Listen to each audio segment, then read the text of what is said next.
Hi there. Do you ever have that feeling that what happened to my joy, to my radiance, to my ebullience? Sometimes it just seems to disappear in the strangest of ways, and we're not always sure what happened, but we sort of lost it, this connection to the bigness of our open hearts. And certainly right now is a time where it's challenging to keep our heart open and to be connected still to that joy, that radiance. You know, I was thinking today about a story that I've actually never expressed on video and only once in public before. And I just thought, I want to share it with you about the radiant heart. So this is a long time ago. I was 18 years old. I was living in Amsterdam. I was at Dutch National Ballet and I was having a blast. It was fabulous. It was special. It was great, but it was really hard work and it was challenging at times, for sure. Being a ballerina is not an easy career. But anyway, I was having a wonderful, wonderful time. And I shared this fabulous apartment, this flat, with a friend of mine from England, Charlie. She was so much fun. I loved Charlie.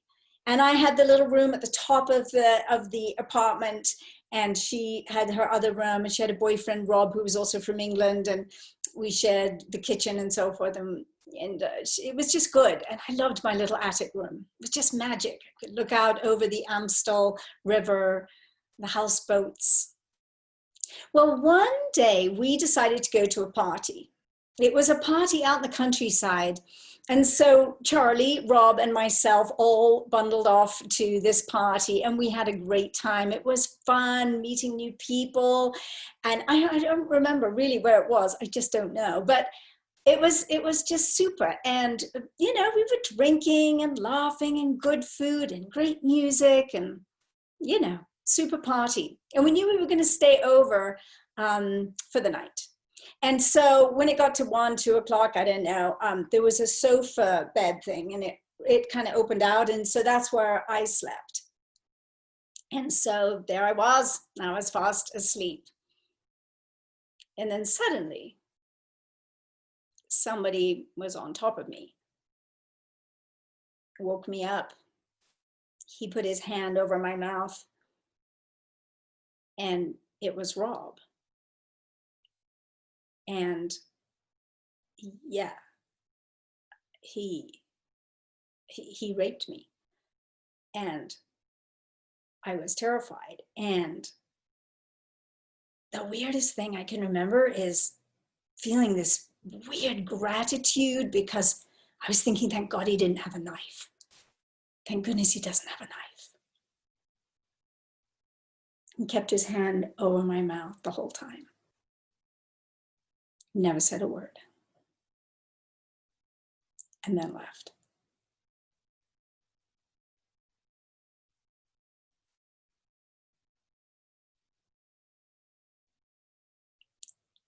I got up. It was early in the morning.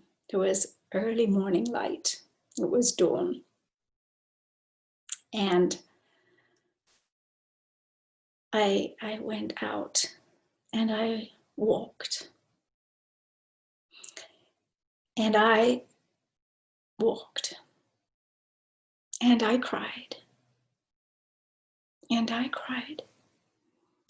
And I remember it was like wintertime, and my tears were just hitting the ground where I was walking on these fields. It was just all fields and fallow ground and hard, as it is, kind of rutted brown earth, nothing growing.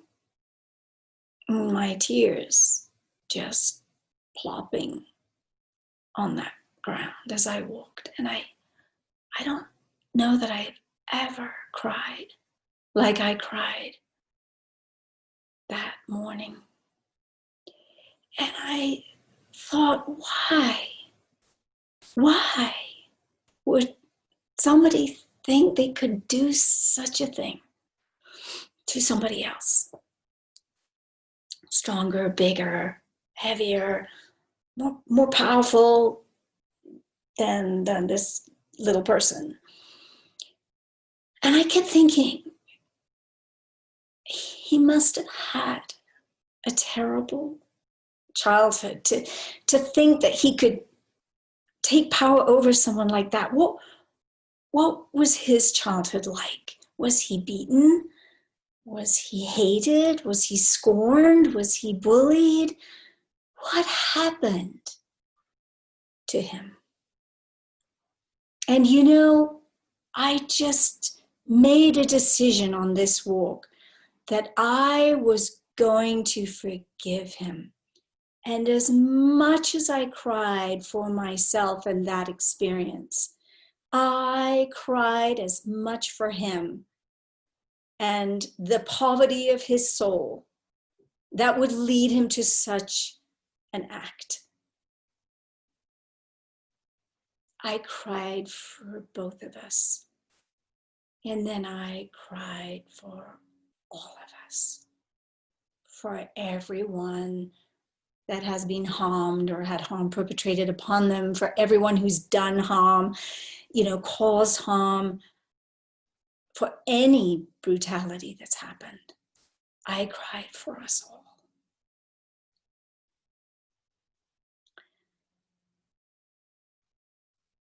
What I decided out of that experience was that I was not going to live as a victim of rape. I was going to live in victory because I was going to keep my heart open no matter what. Because I knew that my love needed to pour out to the world through my heart. And that if I closed it and closed it for a long time, I would be a very unhappy, perhaps bitter woman, perhaps somebody who wouldn't find love again. That's not what happened. I moved on. I moved forward. I absolutely found love again. Forgiveness is one of the keys to laying the past at rest, to letting go of the hatred, the anger, the closeness, and to actually become more compassionate about all of our world. Because let's face it, we've all done things we've regretted. Every single one of us. I don't know anyone who hasn't made mistakes at some time or another in their life. Do we hope to be forgiven? Absolutely we do. Do we have the capacity to forgive and let go of the past? Absolutely we do. And if we do, we will stay connected to our joy, our buoyancy, and the radiant heart that shines through us, from us to others, from others to us. We can receive it all. We can live in it. The radiant heart, heaven on earth. I hope that you can always find the courage to open your heart yet again after all the betrayals that have ever happened in your life. Because it is through this way, through the suffering, through the open heart, that we can choose to be happy, to love, to be the light, and to be free. Blessings on your journey. Thank you for listening.